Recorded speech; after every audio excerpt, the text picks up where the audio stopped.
ஏன்டா பேராண்டி செல்லில் உள்ளதை பற்றி சில கேள்வி கேட்குறேன், எனக்கு புரியல, சொல்கிறியாடா பேராண்டி? சரி கேளுங்க பாட்டி, சொல்கிறேன். இந்த வாட்ஸ்அப்புன்னு சொல்கிறாங்களே அப்படின்னா என்னடா பேராண்டி? அது வாட்ஸ்அப் இல்லை பாட்டி, வாட்ஸ்அப் அப்படிங்கிற ஆப்பு பாட்டி.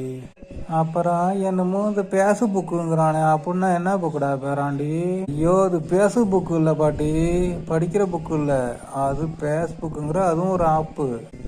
அப்புறம் என்னமோ இன்ஸ்டாகிராம், அது எத்தனை கிராம்ல தம்பி இருக்கும்? ஐயோ பாட்டி, அது கிராம் கணக்கில் இருக்காது பாட்டி, அதுவும் இன்ஸ்டாகிராம்ங்கிற ஒரு ஆப்பு தான். அப்புறம் என்னமோ டொட்டருங்கிறானு அப்படின்னா என்னடா பேராண்டி? ஐயோ, அது டொட்டர் இல்லை பாட்டி, ட்விட்டரு, அதுவும் ஒரு ஆப்பு தான் பாட்டி. சரிடா பேராண்டி. அப்புறம் என்னமோ யூடியூப்புங்கிறோம்ல அப்படிலாம் என்னடா பேராண்டி? ஐயோ பாட்டி, அது யூடியூப் இல்லை பாட்டி, யூடியூப், அதுவும் ஒரு மக்கள் பயன்படுத்துகிற ஆப்பு தான் பாட்டி. சரி, அதெல்லாம் போகட்டும்டா. என்னமோ யாரை பார்த்தாலும் ஜிபேங்கிறவங்கள எப்படி வைக்கிறோம்ல, ஏன்டா பேராண்டி? ஐயோ பாட்டி, அது ஜிபேன்னு வைக்கிறதுல பாட்டி, ஜிபே அப்படின்னு பணம் எடுக்கிற ஆப்பு பாட்டி. அதெல்லாம் சரிதான்டா பேராண்டி. நான் எது கேட்டாலும் ஆப்புங்கிறியே, ஆசாரி தானடா தம்பி ஆப்பு அடிப்பாங்க, நீ சொல்கிற ஆப்பு என்ன ஆப்புடா பேராண்டி?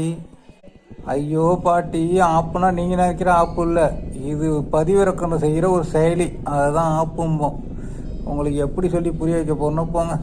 இன்னுமோ போடா, வாட்ஸ்அப்புங்கிறீங்க, ஜிபேங்கிறீங்க, ஆப்புங்கிறீங்க, எனக்கு ஒன்றும் புரியல போட.